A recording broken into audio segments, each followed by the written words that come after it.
Bismillahirrahmanirrahim. Assalamualaikum warahmatullahi wabarakatuh. Pada kesempatan kali ini kita akan melaksanakan praktikum acara ke-6, yaitu Mamalia 2 atau torso manusia. Untuk tujuan praktikumnya, yang pertama, praktikan dapat mengamati morfologi dan juga anatomi dari tubuh manusia. Dan yang kedua, praktikan dapat memperoleh gambaran yang jelas mengenai morfologi dan juga organ-organ dasar penyusun tubuh manusia. Adapun alat yang digunakan yaitu torso manusia. Pengamatan yang pertama yaitu secara inspeksio, di mana terbagi menjadi 3, yaitu ada kaput, serviks, dan trunkus. Trunkus ini terbagi lagi menjadi 2, yaitu ada ekstremitas superior dan ekstremitas inferior. Pada kaput terdiri atas dentus, prima oris, nares, organum pissus yang sudah memiliki palpebra superior dan palpebra inferior. Kemudian ada auriculare.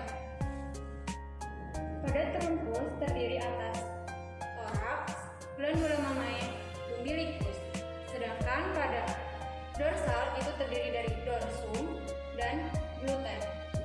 Selanjutnya berikut merupakan gambaran seksio dari torso manusia. Di bagian kaput ada cranium, kemudian ada kelenjar tiroid, di bawahnya ada trachea, kemudian ada pulmo, ada cor, ada hepar, dan juga ada ventriculus, dan di bagian abdomen ada intestinum. Selanjutnya akan dijelaskan masing-masing setiap sistem organnya.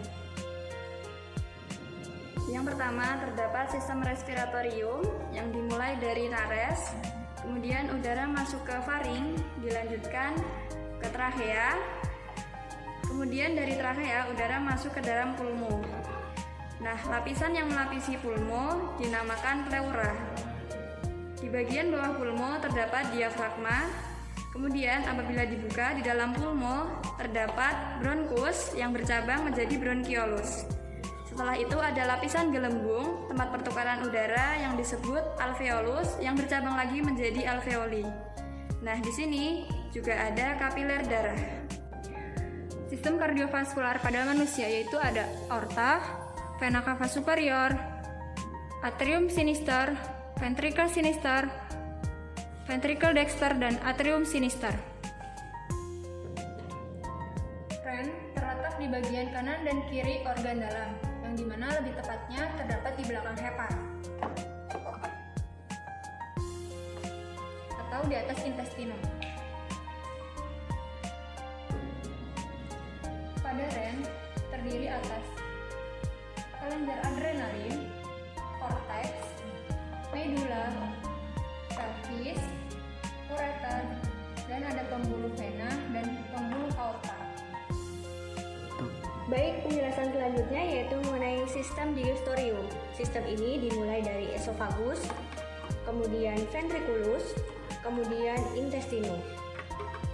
Pada sistem ini terdapat beberapa glandula yang membantu prosesnya, yaitu ada glandula vesica velea yang terletak pada hepar, kemudian ada lien yang berada di samping sisi kiri organ manusia, kemudian ada pankreas.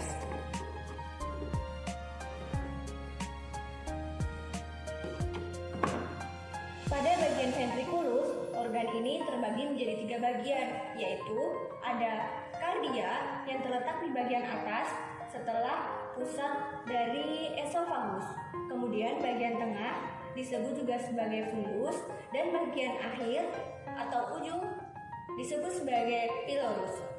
Pada bagian intestinum, organ ini dibagi lagi menjadi berbagai bagian, dimulai dari duodenum, kemudian dilanjutkan oleh intestinum ileum yang berwarna sedikit kepucatan, kemudian ke intestinum ileum yang berwarna sedikit merah muda, kemudian terdapat umbai cacing atau cecum yang dilanjutkan dengan intestinum tenue. Dari intestinum tenue ini terdapat usus buntu atau disebut sebagai appendix. Kemudian di akhir terdapat rectum.